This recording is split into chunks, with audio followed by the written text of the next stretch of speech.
Hi, my name is Michael Zaitsev. I'm the academic director of the cannabis degree programs at LIM College. And prior to that, I actually had an ancillary business that was also education and community focused for almost a decade called INY. And the reason they started the program was because they understood that there's this big gap in the workforce.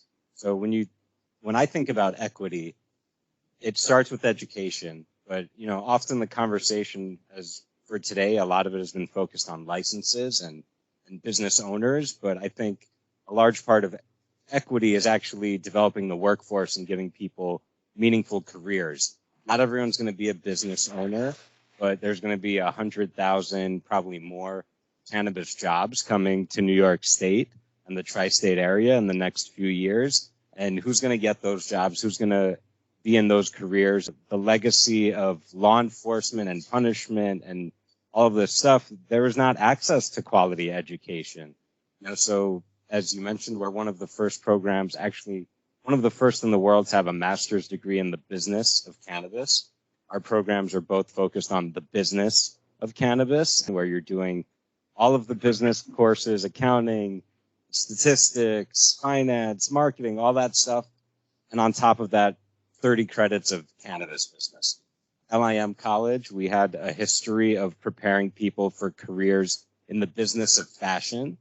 And school leadership realized there's a lot of overlap, actually, between the fashion industry and the cannabis industry. So, they've realized that supply chain management, retail, marketing, culture, all of these things that are so important in fashion also play a big role in cannabis. So they've realized, hey, these are transferable skills. We're really good at preparing students for careers in the business of fashion. Here's this new industry that needs a workforce, that needs training, that needs education. So why not us? We were able to move and get those programs approved, and we launched last fall. We've had on the graduate side, which are masters in the business of cannabis, is a 1-year fully online program. We've had about between 20 and 30 students. And on the undergrad side, it's a little tricky to say the exact number because the first years, they don't choose their major until they're in their second year. But we've had over 50 students take the intro business to cannabis class. But that's a little about kind of how we got started and where we're going. My name's Vanessa. I work at Rutgers Law School, specifically in the law school, not for Rutgers writ large. And I run our certificate in cannabis law and business, which we launched for the first cohort in January this year. So why a certificate program? There are a number of factors.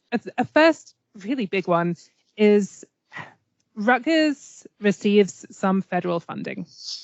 And that makes it really wary to touch anything to do with cannabis. If I had proposed a credit-bearing course, let alone a full degree, the approvals that it would have had to have gone through, I cannot, the process for proposing a new full credit course anyway is a lengthy one. On this topic area, I can only imagine how many years of wrangling it would have taken to get it approved. Because I offer this program as not for college credit, a certificate program that's non-credit, it meant that I could get it up and running I had to ask fewer people's permission. So that was a big factor, number one. But the second thing is that although I work in sort of traditional higher education settings, I'm a really strong believer in alternative credentials. Credentials that are not the kind of typical degree programs that don't serve the typical high school graduates, but that offer different kinds of learning experiences. So this non-credit certificate program, it allowed us to be more flexible in terms of the schedule. We're not tied to the sort of certain meeting dates and times that semester classes are tied to. We can offer this in the evenings. We can make it a 6-month certificate, not timed to the academic semester, so that it's better for working professionals to be part of. It gave us more flexibility also in terms of the price point.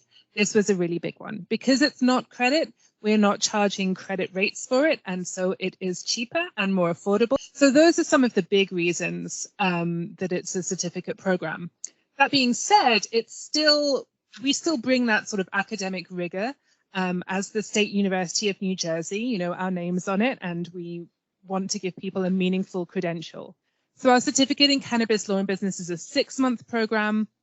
We meet once a week, 3 hours a week on Zoom. It's fully instructor-led. So while there are definite benefits to being asynchronous and self-paced, what we really like about this model is that folks are moving through as a cohort.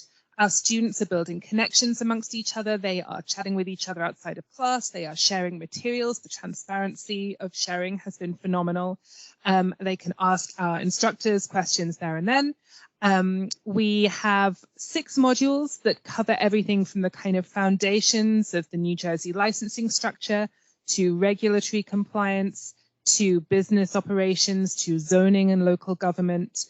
So it's really designed to provide New Jersey's entrepreneurs with that solid foundation of what do you need to know about the laws and regulations?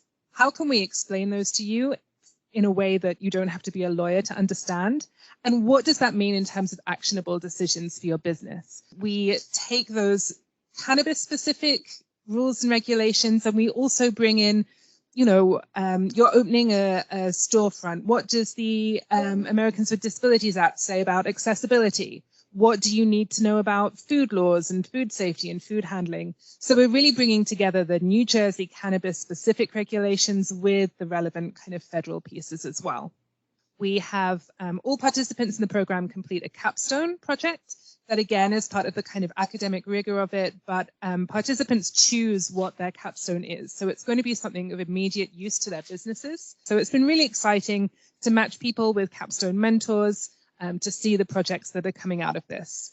And the final piece that I'll just mention is that because Rutgers Law School, we have a history of kind of social justice and sort of social equity programming, that obviously had to be at the forefront of what we were doing. So even though it's a non-credit program, we recognize that even then the financial barrier is real, so doing as much as we can.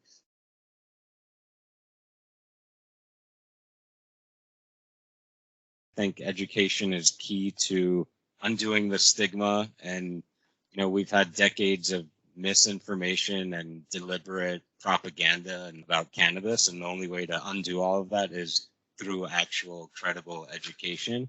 I think having degree programs professionalizes the industry and legitimizes the industry even further, and it shows people that it's okay to want to have a cannabis career. It's okay to want to have a cannabis business.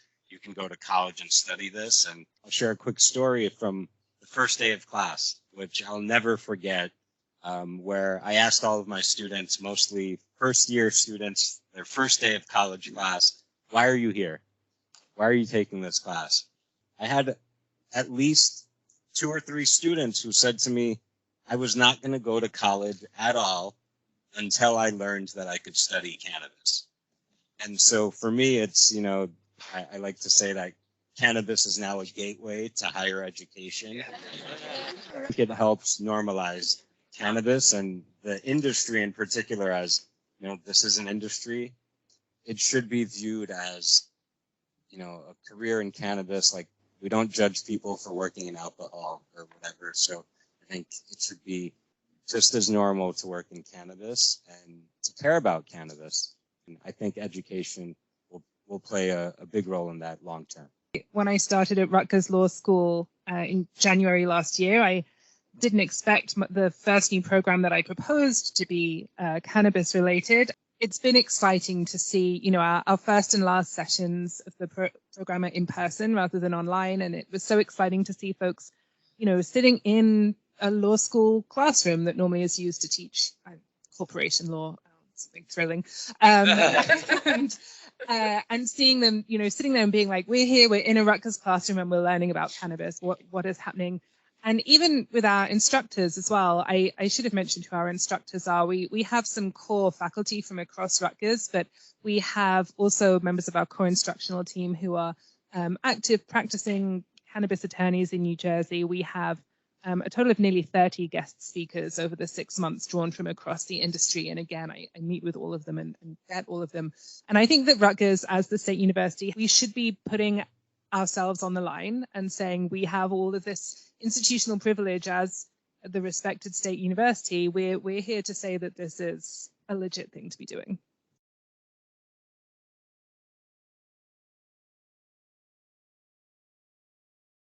everyone is different, but I'll share with you what I think is, the maybe the most powerful thing that I've seen, which I always go back to. This is a medicine, and there is an objective truth here, and so you could disagree with cannabis is bad, the devil's lettuce, or whatever, but I think if you show someone a video of a child having a seizure, and then they're given cannabis medicine and they stop having that seizure, I think that's really hard for anyone to argue with, and requires people to question what they might have previously thought or believed about the plant. Because the fact of the matter is, this is a life-saving medicine for a lot of people. And I think, for those who are less educated about the truth, the fact is this plant is one of the most powerful natural resources that we know of. Some folks might respond to arguments about the economics. Some folks might respond to arguments about medicine and health. Some folks might respond to arguments about the kind of history of it and the systemic racism and social justice that has been part of it. I think for me, any conversations start with me trying to really understand what is at the root of the other person's objection.